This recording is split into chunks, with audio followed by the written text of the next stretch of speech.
कैसे हैं आप सब। आपके pre channel PC group education में आप सबका स्वागत है। आज हम आप लोग को छंद के प्रकार बताने चल रहे हैं। तो आज का क्लास बहुत ही इम्पोर्टेंट होने चल रहा है। तो स्टार्ट करने से पहले अगर मेरे चैनल पे आप नए हो तो चैनल को सब्सक्राइब कर लीजिएगा, वीडियो को लाइक कर दीजिएगा, बेल आइकन को प्रेस कर दीजिएगा। चलिए स्टार्ट करते हैं। छंद कितने प्रकार के होते हैं? देखिए, छंद 3 प्रकार के होते हैं। तो पहला है मात्रिक छंद, दूसरा वर्णिक छंद और तीसरा मुक्तक छंद। तो हम लोग एक एक करके देखते हैं। देखिए मात्रिक छंद। अब देखिए मात्रिक छंद किसे कहते हैं? जिन छंद में मात्राओं की गणना की जाती है उसे मात्रिक छंद कहते हैं। अब देखिए मात्रिक छंद में मात्राओं की गणना की जाती है। तो देखिए जहां पे लघु और दीर्घ जो स्वर होते हैं उनकी जो गणना किया जाता है तो वो क्या होते हैं? मात्रिक छंद होते हैं। ठीक। अब देखिए दूसरा है वर्णिक छंद।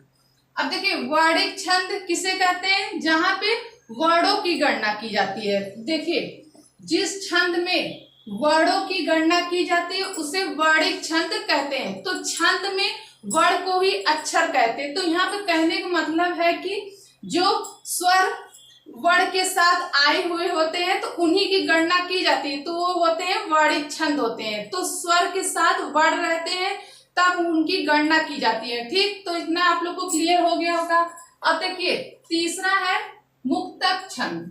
अब देखिए मुक्तक छंद होते क्या है? जिस छंद में कोई नियम न लगा हो उसे मुक्तक छंद कहते हैं। तो इसमें देखिए न आपका मात्रा की न आपका वर्णिक जो वर्ण होते हैं इन दोनों का कोई नियम इसमें नहीं होता, ये स्वतंत्र होते हैं। तो ये क्या होते हैं? मुक्तक छंद होते हैं। तो इतना आप लोग को क्लियर हो गया होगा कि मात्रिक छंद, वर्णिक छंद और मुक्तक छंद किसे कहते हैं। अब देखिए आप लोग के परीक्षा में किससे क्वेश्चन आते हैं? मात्रिक छंद से। तो मात्रिक छंद को चलिए हम लोग पढ़ते हैं।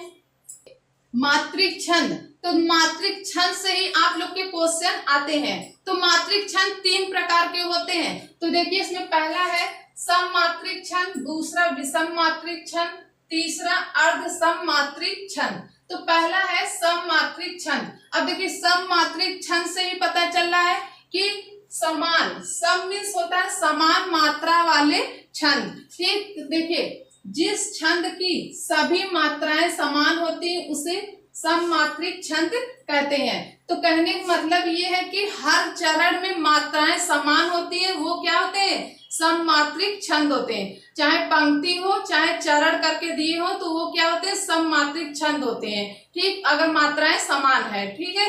अब देखिए दूसरा है विषम मात्रिक छंद। अब देखिए विषम मात्रिक छंद किसे कहते हैं? जिस छंद में सभी मात्राएं समान नहीं होती हैं उसे विषम मात्रिक छंद कहते हैं। विषम मात्रिक छंद मतलब कि कोई भी चरण समान नहीं रहेगा, वो क्या रहेगा? विषम रहेगा। चाहे वो आपका 16 हो, चाहे 24 हो, चाहे आपका 23 हो, इस तरह जो रहते हैं कोई भी चरण समान नहीं होते हैं, वो क्या होते हैं? विषम मात्रिक छंद होते हैं। अब देखिए तीसरा है अर्ध सममात्रिक छंद। देखिए इसी से पता चल रहा है कि अर्ध मीन्स होता है आधा, सम मीन्स होता है समान, आधा समान मात्रा वाले छंद। तो किसे कहते हैं? जिस छंद की आधी मात्राएं समान होती हैं उसे अर्ध सममात्रिक छंद कहते हैं। तो इसमें देखिए जो चरण रहते हैं, जैसे आपका पहला और तीसरा चरण समान रहेंगे, दूसरा और चौथा चरण समान रहेंगे, तो ये क्या होते हैं? अर्ध सममात्रिक छंद होते हैं। ठीक। इतना आप लोग को क्लियर हो गया कि मात्रिक छंद कितने प्रकार के होते हैं और किसे कहते हैं। तो उम्मीद करती हूँ आज का क्लास आप लोग को अच्छा लगा होगा। हम वीडियो को यहीं पर रखते हैं। आज का क्लास आप लोग को कैसा लगा कमेंट करके जरूर बताइएगा। आप लोग वीडियो को लाइक कर दीजिएगा, चैनल को सब्सक्राइब कर दीजिएगा, बेल आइकन को प्रेस कर दीजिएगा। हम आप लोग से नेक्स्ट वीडियो में मिलते हैं न्यू टॉपिक के साथ। तब तक के लिए धन्यवाद।